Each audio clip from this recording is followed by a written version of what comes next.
Bonjour à toutes et à tous. Bonjour, nous abordons aujourd'hui toujours une blessure de trahison et nous aborderons aujourd'hui le rôle de la sentinelle que peut adopter une personne vivant cette blessure de trahison. En fait, c'est une posture qui est adoptée par les personnes vivant la trahison. Euh, Elle va être constamment en état d'alerte et surveiller les autres pour détecter tout risque de danger ou tout risque de trahison. Ça peut être par exemple,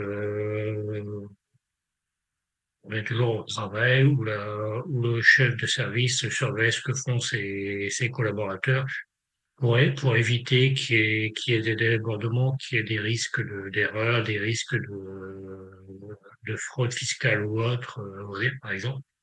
Comme moi, à la base, je suis dans le métier de la comptabilité, j'ai vécu cette chose où mon supérieur hiérarchique contrôlait tout ce qu'on faisait pour savoir s'il n'y avait pas de risque de contrôle fiscal suite aux opérations que faisaient les clients, ce qui est un peu logique aussi, mais un peu trop par moment. C'est une posture où on est toujours en état d'alerte pour éviter tout danger et toute trahison en fait, dans toutes les formes de trahison, la sentinelle cherche à se protéger de toute blessure émotionnelle future. Elle adopte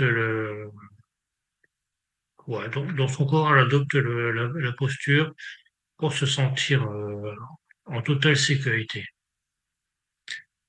La personne va avoir du mal à se lier émotionnellement aux autres, à faire confiance aux autres et à construire des relations ou des situations de confiance sereines. En fait, la personne a notamment une nouvelle relation, par exemple, elle va être méfiante envers l'autre personne, elle va essayer de la contrôler, et elle va consciemment ou non vérifier en fait si elle peut déposer les armes ou pas vis-à-vis de la personne, vis-à-vis de laquelle elle entame une nouvelle relation. Si on prend l'exemple d'un patron, par exemple, qui reçoit un nouveau client, il peut l'amener au restaurant, il va le questionner inconsciemment ou non sur ce qu'il fait, il va noter au fur et à mesure, et il peut se dire au final, oui, bon, c'est un bon client, on peut faire affaire, non, c'est un mauvais client, et je ne donnerai pas suite à notre rendez-vous, par exemple. Alors, le fait d'être en état d'alerte permanent est épuisant, très épuisant. Cela va entraîner de l'anxiété, des tensions émotionnelles. Ça aura un impact, des répercussions sur le corps, qui va devenir plus ou moins rigide à certains endroits de notre corps. Ce sentiment de danger permanent va empêcher le lâcher-prise. Il faut se rappeler qu'en étant dans le moment présent, dans l'instant présent, on peut plus ou moins avoir le contrôle de ce qu'on fait. Par contre, on ne contrôle pas le futur. Le futur n'étant pas écrit à l'heure actuelle, euh, il peut évoluer dans n'importe quel sens. On n'aura on n'aura quasiment jamais le contrôle sur le futur. La personne doit apprendre à se faire confiance et à avoir confiance aux autres.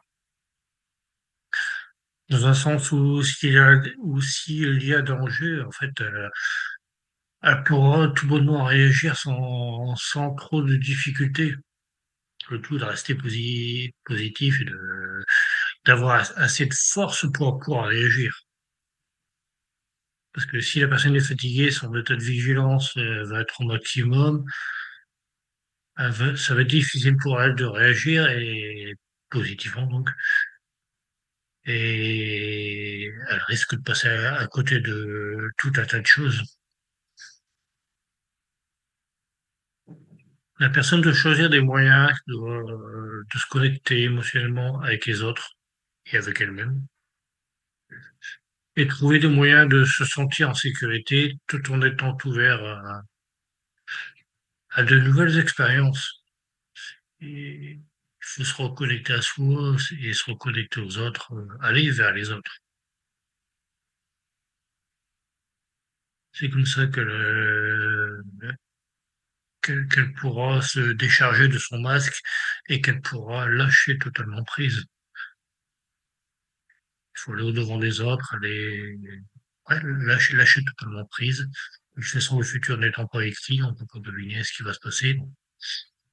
Il faut lâcher prise son rôle de sentinelle et la personne pourra avancer tranquillement dans son futur, dans sa ligne de temps futur, la meilleure pour elle.